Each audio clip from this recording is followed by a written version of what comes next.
আপনি যে ওই যে আপনি কেন আমাকে বলবেন? আমি সদরই জানছি। আপনি ইলিগাল কাজ আমি শুরু করতে ব্যবস্থা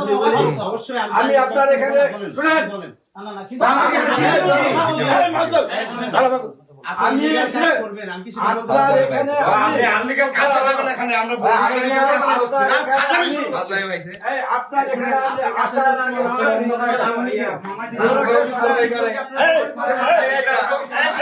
আপনি কি বলতে আমি আপনার পরিচয় আপনি যে কথা বলেন আপনি কি বাজুলা রাতে কেন বলছেন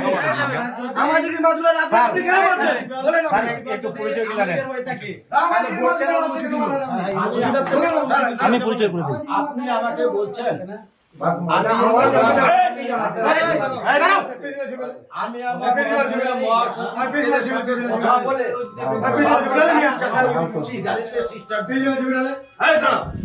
আমি আমার মহাসচিবের সাথে কথা বলে তারপর আমি গাড়িতে উঠছি আজকে এখন আমি এখন কথা আপনার বিশ্বাস করার কোনো কারণ নাই আপনার নিজ অনেস্টি আপনার হরিপুরের মানুষ প্রমাণ করছে যখন অন্ধকার রাত্রে বেলা আপনি একটা সরকারের সম্পত্তি এটা আপনার নিজ অনেস্টি প্রমাণ। 2 নম্বর আপনি রাত্রে বেলা অফিস অন্ধকার অফিসে কিছু কিছু ক্লায়েন্ট কে নিয়ে আসে রাত্রেবেলা আমি অফিস করব দিনে করব ভোরবেলা করব সেটা একান্তই আমার বিষয় আমাদের অফিস 24/7 আপনি আপনি রাতে করেন কিংবা দিনে করেন আমাদের কোনো আপত্তি নেই আপনি যে বললেন যে এর আগের যে বিকাশ চন্দ্র বর্মন যে ছিল ওরা খালি আমাদের কথা বলবেন উনাকে বলেন আমরা সেভ করছি এখানে আমাদের ব্যাপারে না আমাদের ব্যাপারে কমপ্লেইন যদি থেকে থাকে আপনি যাচাই করুন কনসেপ্ট তৈরি করে তখনও কিন্তু না না না আমরা সেভ করছি আমরা থেকে আমরা সেভ করছি আমাদের উপরে বাড়ান দিবেন কেন আপনি আওয়ামী লীগের ফেসিস্টদেরকে নিয়োগ দেবেন আওয়ামী লীগের প্রিন্সিপাল যদি আওয়ামী লীগের ফেসিস্ট আওয়ামী লীগের প্রিন্সিপাল যদি অবৈধ হয় আপনারা ভোট বলেন ভোটকে বাতিল করে দিন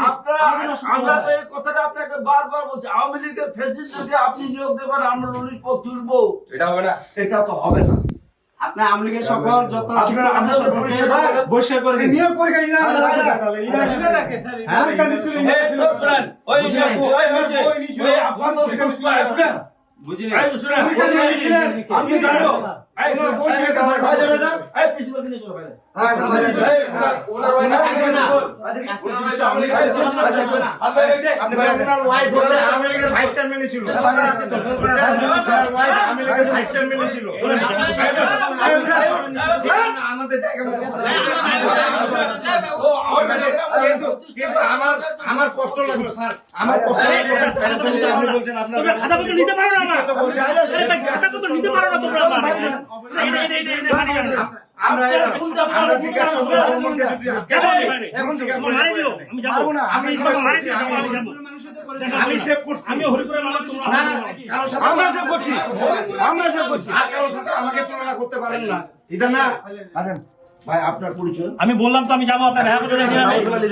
আপনি আমার কাগজ নেওয়ার কোনো ক্ষমতা রাখেন না কে বললো কারিগরি শিক্ষা বোর্ড হ্যাঁ ভাই আচ্ছা আপনি এই নিয়োগ পত্রটা নিয়োগ বিজ্ঞপ্তিটা দেখেন তো কত তারিখ হয়েছে কোন পত্রিকা হয়েছে কয়টা নিয়োগ বিজ্ঞপ্তি হয়েছে দেখেন একটু দেখান আমি বলি এটা দেখানোর জন্য যে এখন বোর্ডের নিয়োগ বোর্ডের চলতেছে কাজ চলতেছে আপনাদেরকে এই অবস্থায় দেখাইতে হবে আপনি তো নিয়োগ বোর্ডে আসছেন অবৈধভাবে আসছেন আপনাদের নিয়োগ বোর্ডের কার্যক্রম দেখি